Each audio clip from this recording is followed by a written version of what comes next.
rookies took to the track in FP1, as so often. Hi guys, Jay here. It's Sunday. F1 Fantasy 25 still isn't available yet, and I'm going to be busy this week. And last night I was messing around with some strategies and just putting together some slides, and it got me thinking, why don't I just put a video together and show you what I've been up to, in the hope that it will help new players. So going to go through just the basics of how to play. I'm then going to show you my slides in terms of budget building to hopefully have a better team later in the season. And then just some general notes to, that I have to remind myself of sometimes, that this is a game, it's meant to be fun. So, and just something a little different. I want to try something a bit different. So starting off with how to play. So if you are new to F1 Fantasy, it's completely free. There's no entry fee, nothing like that. You just sign up to F1, go to the F1 Fantasy page, and you join. Completely free. You'll be your first team at the minimum, because you can have up to 3 teams, but your first team at minimum will be entered automatically into the Global League, your National League, your favourite Constructors League, and your favourite Drivers League. So, for example, for me, that's the Global League, United Kingdom, McLaren, Lando Norris. Then you can make your own league and share it with your friends. You can invite other people. You can join other people's leagues. Last season, we had a couple of different companies do leagues. We had special events. For example, we had the Las Vegas event. And some leagues will offer prizes. For example, the Global League, if you finish first, second or third, you can win a prize. Just bear in mind that that's usually only to your first team. So make your first team your main priority out of the 3. Some leagues will restrict how many teams you can enter as well. As I said, you can create up to 3 teams. You get a $100 million budget for each of those teams.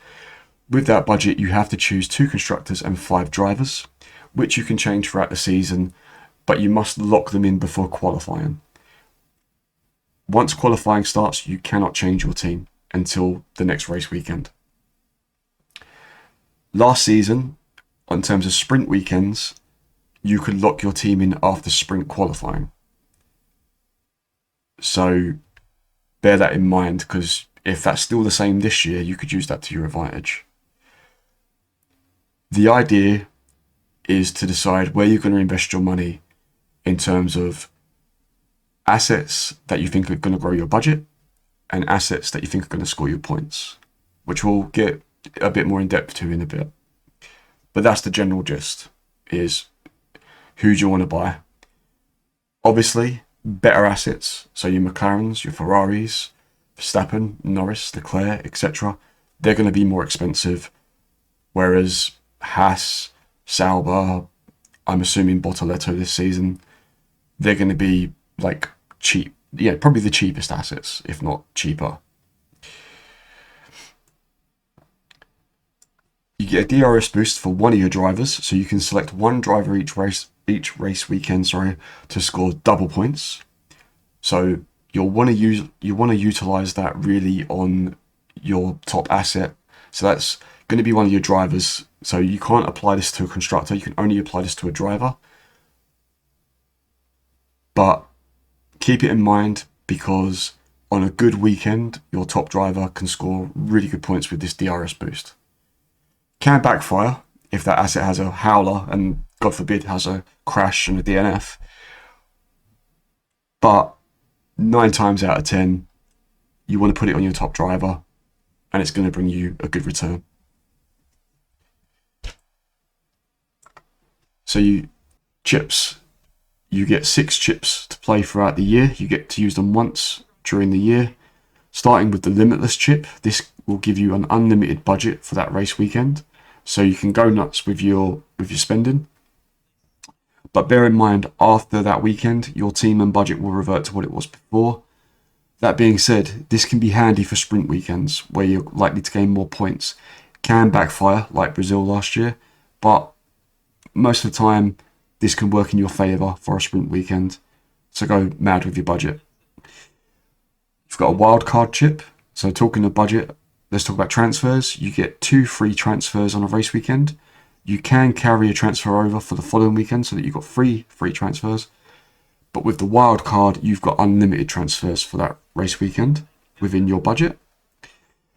Final fix. This you can use after a qualifying session.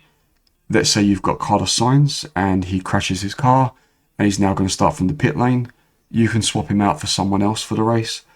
Or, alternatively, let's say Lando Norris is going to take a grid penalty, new engine, he's going to start at the back of the grid. You might want to bring him in because he's going to go through the field and he's going to gain points by doing that. It works both ways.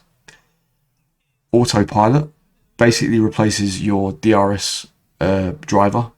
So if you've got Leclerc as your DRS driver and you've got Piastri, but Piastri scores more points than Leclerc, Piastri will get the DRS boost.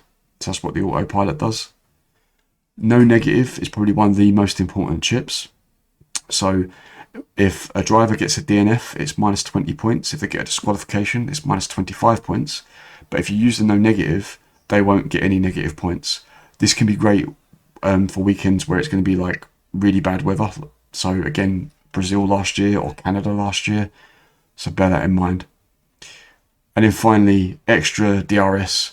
So you basically, instead of your DRS giving you double points, you'll get triple points for that driver. So transfers, we hit on a little bit a minute ago. You get 2 free transfers each race weekend, but you can save a transfer and carry it over to the following weekend. If you go over your transfer limit, then you will receive a points penalty. Don't be put off by taking the penalty though. Sometimes taking that hit, taking that little points penalty can pay off in the long run. And finally, leagues, which we've hit on earlier. You'll be entered into the global, your national, favourite constructor, favourite driver. You can make your own league, share with friends, family, join other leagues. Content creators on YouTube will have their own leagues. I'm going to have my own league. It's just a bit of extra fun. And it's a way to engage with your community and, share a passion. For me personally, my friends and family don't watch Formula 1. My dad did, but he passed away in 2013. And I wasn't really a Formula 1 fan back then. So this is my way of expressing my passion for Formula 1 by playing this game and sharing it with you. So I'll have my own league. I've got my own league in Grid Rivals as well, and I'll touch on Grid Rivals later on. But yeah, just have fun with it. So with that said, let's get into team structure and budget building and points. So I've spent last night and this morning putting together these slides. I'll be honest, I put them together really for me as a reminder, but I just wanted to share them with you in the hopes that they help and give you some ideas on your team selection, etc.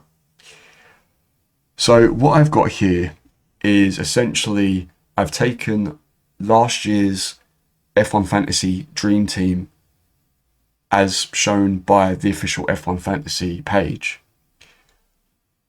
And you can see we've got here the constructors and the drivers on the left. I've then got a column called strategy, which I'll explain in a sec. Price, which is how much that asset costs, and then just some general notes. So let's assume it's the start of last season, and unbeknownst to us, we're actually going to choose what is later going to become the dream team. So we go with McLaren and Ferrari as our constructors, and we go with them because we know they're going to score good points. We bring in Leclerc because we think he's going to bring in good points. We bring in Piastri because he's a good driver and, he might be able to give us a little bit of a budget boost. He might be able to build his budget a little bit. Zhou Guanyu because he's the cheapest asset, so that saves us some money. And then we're going to gamble on Magnussen because we know he can be a bit hot-headed, but we're going to gamble him because when he has a good race, he can get overtakes, which he can score points from, and he can get some good results. And then Hulkenberg, again, we're thinking budget building because we know he's good in qualifying, and hopefully, if he can keep that momentum going, he'll gain a couple of extra quid. And you can see here on the side, I've got general notes. As I said, Magnussen overtakes points, ? Hulkenberg, good at quali. Now, the prices on this screen are what these assets were at the start of the season last year. Out of our 100 million budget, we would have spent 99.8 million. So pretty much the whole budget. Now we're at the end of the season. So this is how things look at the actual end of the season, but let's just assume we're looking at this with another race to go. All of our assets have gained in value, which is great. So much so that we've gained 40 million in our bank. Leclerc has turned out to be the top value for money. Magnussen has been killing it in overtakes, and Hulkenberg has even made it into the top 10 of top 10s. So if a driver finishes in the top 10, they score points. Things look great. Made a massive, huge budget. Our gamble with Magnussen has paid off. Even Joe, who we chose to save on money, he's even gained. This is awesome. This is what we're looking for. That's why if I go back to the first slide, you may think, well, Joe is going to be this year we're assuming that's Bortoletto and Hulkenberg because they're in the Saubers. But sticking with last year, Joe, why would you pick Joe? Magnussen, Hulkenberg, really? Why would you pick them? You pick them because A, you're not going to be able to pick all the top assets. But B, don't be put off by C and B tier assets. In terms of F1 Fantasy, there's A tier, B tier, C tier. A tier is an asset that's 25 million or more. B tier is an asset that's 15 to 25 million. And a C tier is less than 15 million. Don't be put off by the C and B tier assets, because if they do well, they can gain the most in value over a race weekend. If you're lucky, they might even gain 1 million in race value for one weekend. The A's and B's, they can increase their value, but it's not as progressive, it's not as quick. So keep that in mind. So again, we go back to, it's the end of the season, but we're now going to assume we've got one more race to go. This is our team. We've built an extra 40 million in our bank. What can we do? Here's what we can do. Now, I have gone a little extreme here. Technically, I'd be breaking the transfer budget, the transfers rule. I'd have to take a points penalty because I've got 4 different transfers here. But bear with me. We've still got our constructors, McLaren and Ferrari. And McLaren is first in fantasy points, and McLaren is first in fantasy points, and Ferrari is third. So no issue with my constructors whatsoever. Great. But if you look down into the drivers, you'll see some big changes. We've now got Verstappen and Norris in our team. We've swapped Piastri, who was a budget builder, for Norris because we're now looking at big points.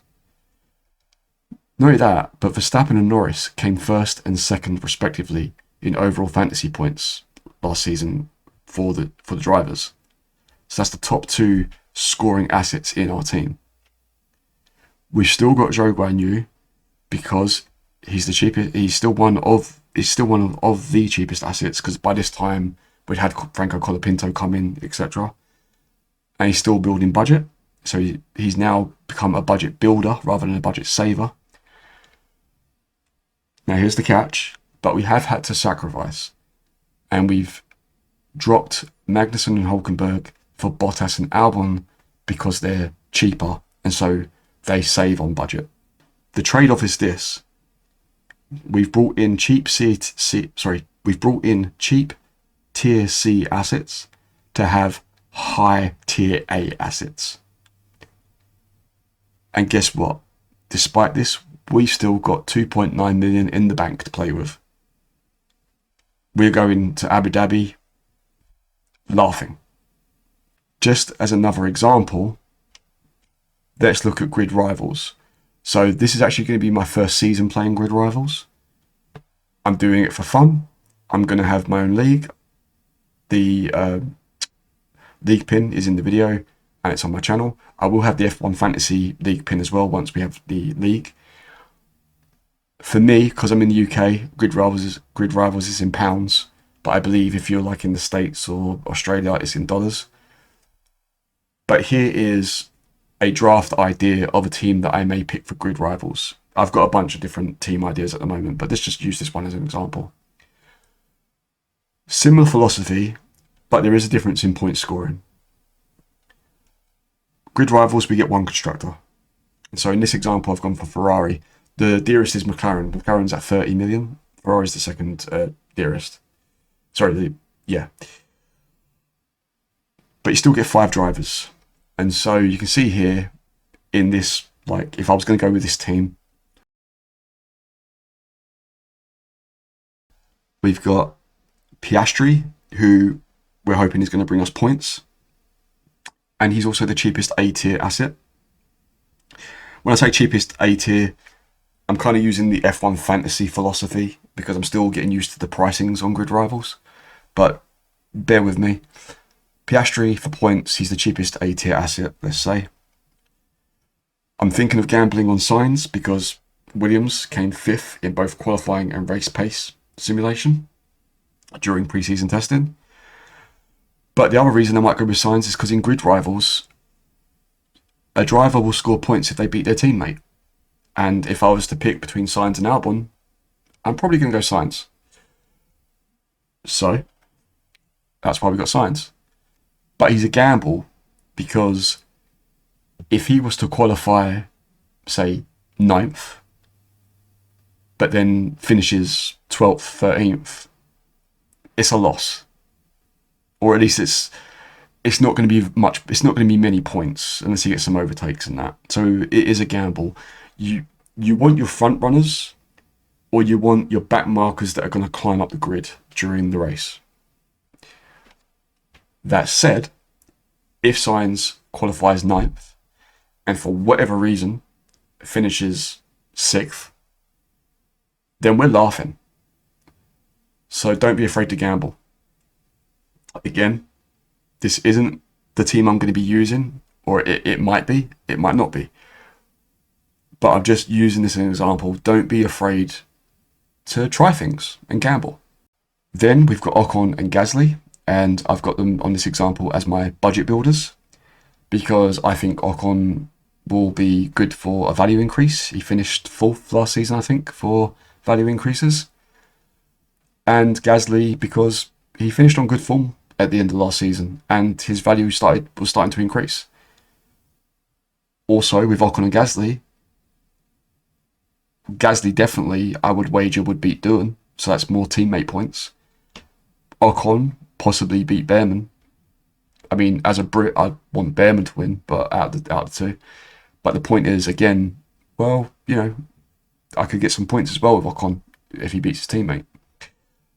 And then again, similar to Zhou Guan Yu in the last example, I've got Bortoletto because he's the cheapest asset, 3.4 million. It's a no-brainer.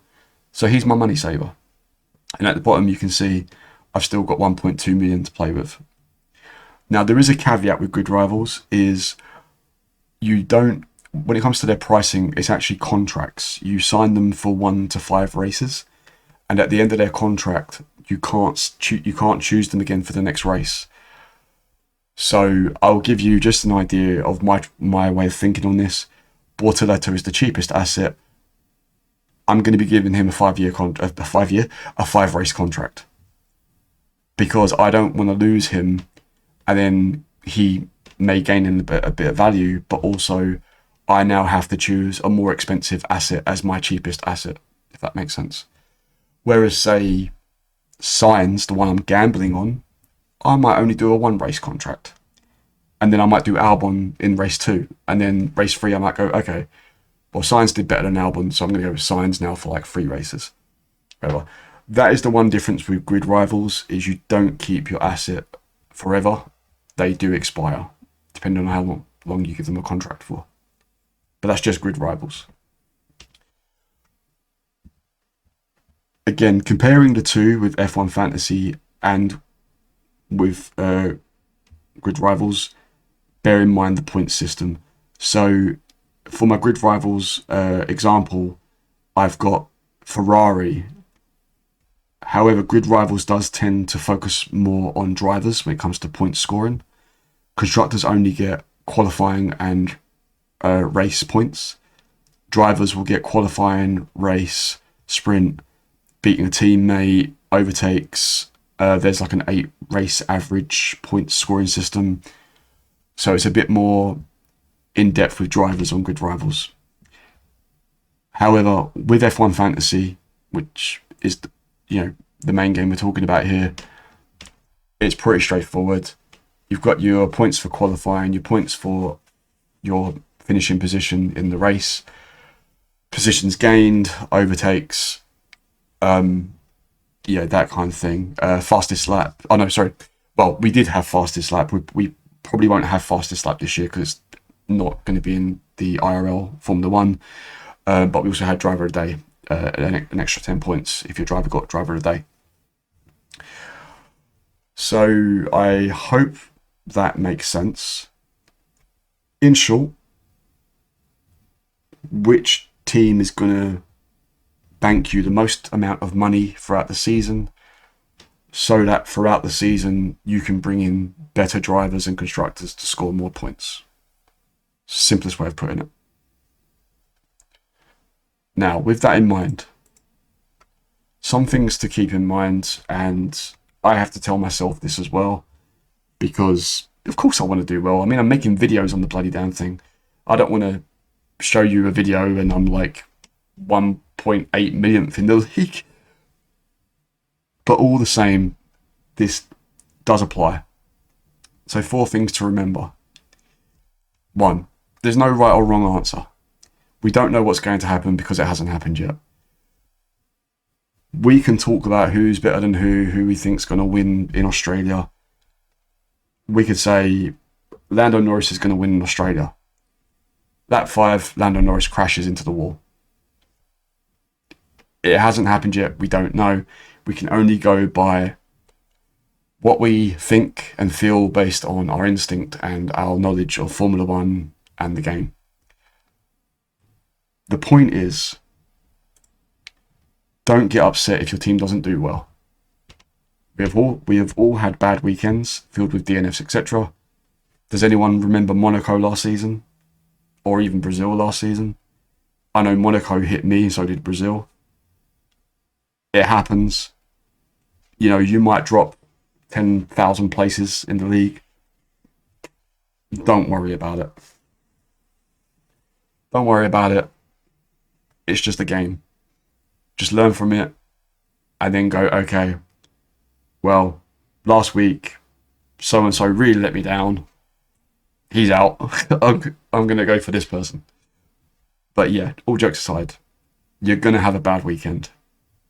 So enjoy the good ones. Have multiple teams. I said this at the start of the video. This allows you to experiment with different team strategies whilst gaining more fantasy experience. So in F1 Fantasy, you have up to 3 teams that you can enter into all kinds of leagues. That, like, say, your first team definitely gets entered into the global, national, your favourite constructor, your favourite driver. But you can put those 3 teams in all the leagues, as many as you want, yada yada, and play with them. Don't have the same team in each team. If you're going to have McLaren, Ferrari, Leclerc, Piastri, Zhou, Magnussen, Hulkenberg in one team, don't have them in another team. Choose someone else. Experiment. Play with it. And you'll learn through doing that what works and what doesn't. And from my own personal experience, I can tell you this is a mistake I made last season. Last season, I just wanted to focus on one team, and it really narrowed down my options. And it didn't kill the game for me because I enjoy it, but it got a little tedious at times. because I couldn't really change anything. So I have 3 teams. In Grid Rivals, you'll have a different team for each league. So I'm in the Grid Rivals League, and I've got my own league, as I said. I'm going to have different teams in both of those leagues. So the team in the Grid Rivals League will be different to the one in my own league. Again, it's to make it fun and experiment. And finally, remember it's just a game. Try not to overthink it, take risks, and more importantly, have fun. It's a game to be enjoyed. Again, I beat myself up whenever I have a bad season or make a mistake. I do, because again, I'm making content around the thing. I've been making content on F1 Fantasy since 2022. I had a bad year in 2023, so I wasn't able to make content. And it was only last season that I actually managed to get through a full season. And obviously you can probably understand that if I'm making content, I kind of need to be good at it. But that's not to say that even if I finish, 70,000th, God forbid, this season, it's just a game. It doesn't matter. Enjoy it. Talk with people. Talk with people about it. What driver do you think's going to win this week? What's your favourite content creators? That's what I do. Last year I started following various content creators, and I've really enjoyed my interactions with them, and they've been great. It's been a real good help. And yeah, laugh at it, cry with it, just enjoy it, have fun. And so, yeah, that's it from me, guys. I've rambled on way longer than what I had planned to. I hope the video made sense. I just thought it'd be a good bit of experience for me to try and do something like this. I've never done something like this before, like a beginner's kind of video. But it's also good to remind yourself of the basics, that kind of thing, in anything you do, whether it be like art, music, etc. And, you never know everything about something, is what I'll say. That's going to be it from me. Like I say, I'm recording this on Sunday. I'm going to be busy this week. I was hoping to release a F1 rules video once the new rules get posted, but I don't know if that's going to happen. In the meantime, if you want to see my top picks for this season that I chose just before pre-season testing, then I'll have a card above my head right now, or you can go back and check out my predictions for the top constructors and top drivers for this season. Thank you so much for watching, and I'll be back real soon, hopefully with my first draft team thoughts and selection. Thank you for watching. Goodbye.